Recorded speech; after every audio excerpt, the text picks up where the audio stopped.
Do it yourself.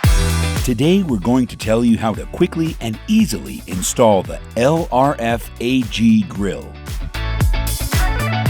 Make sure you have the following tools to successfully install our product: pencil or marker, tape measure, square, utility knife or handsaw, and don't forget all the necessary personal safety equipment such as goggles and gloves. Use the pencil, tape measure, and square for the measurements you need at the installation point. Next, use the utility knife or saw to make the cut you need. Remove the excess material and the installation area will be ready. Before opening your product, make sure it matches the measurements you purchased. Remember that the measurement you will use is the base measurement, which should match the installation space.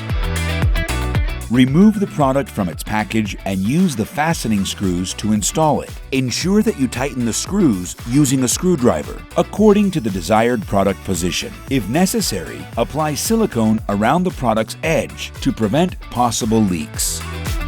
I hope this video has been helpful. If you have any questions, please contact us or leave us your comments. Quick and easy.